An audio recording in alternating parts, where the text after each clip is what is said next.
da verdade. Você entende que, de certa forma, a filosofia está relacionada com essa perspectiva da verdade, mesmo que seja por consequência, né? Você falou em pós-verdade, que já é outra questão, né? Esse termo é, por muitas vezes, muito criticado, mas eu não creio que seja uma questão de uma destituição do local da verdade, ou seja, uma, digamos assim, uma reelaboração da concepção da verdade, mas é o que Nietzsche já tinha colocado, né? Que é a questão do comprometimento, digamos assim, da criação, da impossibilidade do desinteresse em relação à construção epistemológica ou em relação à construção de qualquer âmbito do conhecimento, seja lá de qual for, né?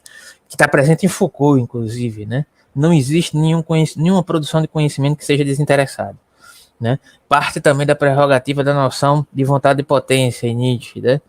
O que quer a vontade de potência? Afirmar-se enquanto vontade de potência, se expandir.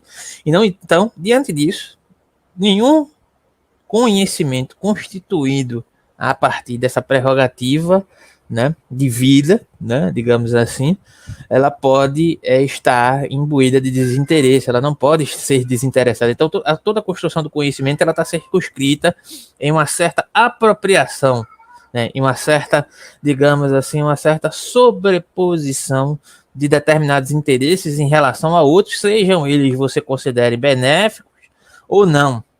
Isso não está circunscrito diante de um julgamento moral, mas diante de toda a construção do conhecimento, inclusive dentro da perspectiva da verdade, né? A verdade nunca seria a verdade por si mesma, essencial, essencializada. Ela pode ser vista como verdade em determinadas concepções, entretanto, ela não pode ser essencializada. O que é a verdade?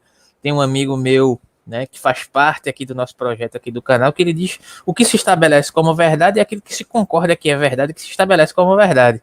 Eu acho que em certo sentido ele tem razão nesse aspecto, porque o que se torna verdade, né, em determinados aspectos discursivos e práticos e políticos e epistemológicos, né, é aquilo que se concebe diante de uma determinada metodologia que se debruça, né, e que é validado como verdade. Tem uma correspondência prática ou não acerca dessa relação, mas ela precisa de uma certa validação contextual, né, para tornar-se verdade, por mais que seja verdade. E aí a gente vai trazer a perspectiva do real, o que é real, o que não é, né, porque o real é aquilo que seria improvável de ser conceitualizado, né? Entretanto, né, há uma determinada concordância, né, que é cultural, que é epistemológica, que é relacionada a determinados contextos que se estabelecem como verdade. Mas o que é mais importante aqui não é, digamos, destituir o lugar da verdade ou não, mas é compreender os mecanismos tais que fazem com que algo torne-se verdade,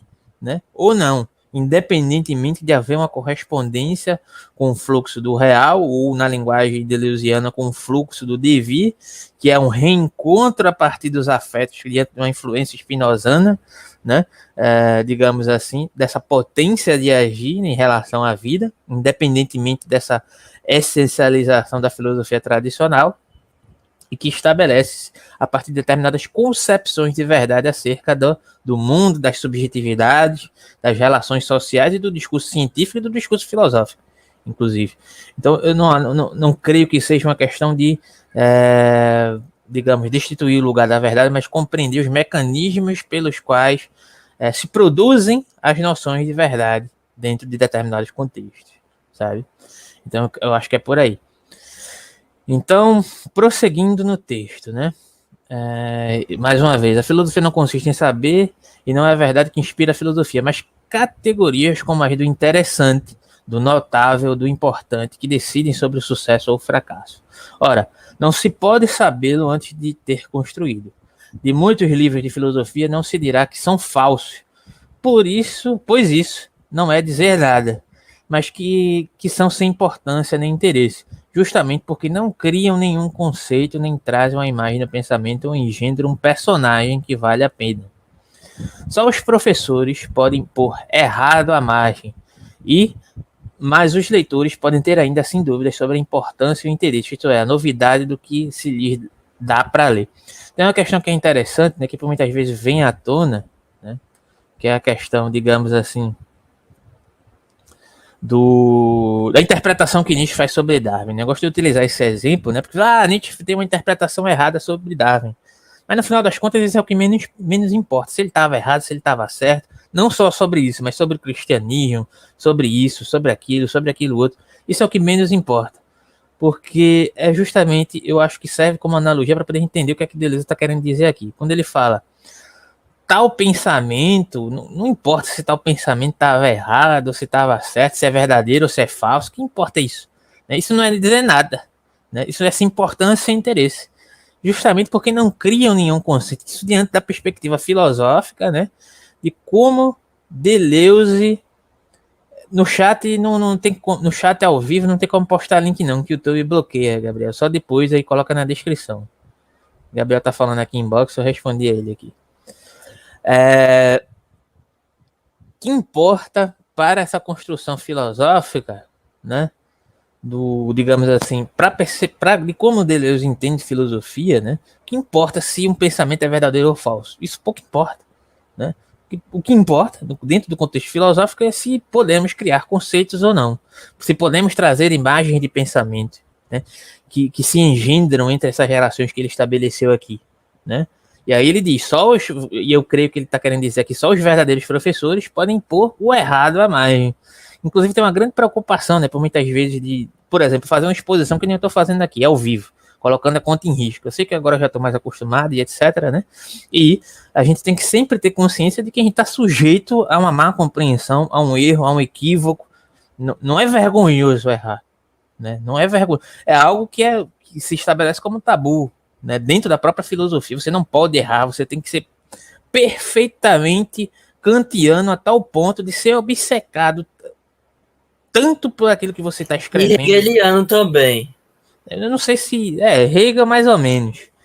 Porque eu não sei se Hegel era tão obcecado com essa questão do erro, não. Mas Kant, isso era visível, não sei dizer isso, como é que isso aparece em Hegel. Posteriormente, a gente pode ver alguma questão sobre isso e trazer aqui, pode até render vídeo aqui no canal sobre essa questão. Mas, assim, essa obsessão com o não errar, Será que essa obsessão em não errar já não é um erro?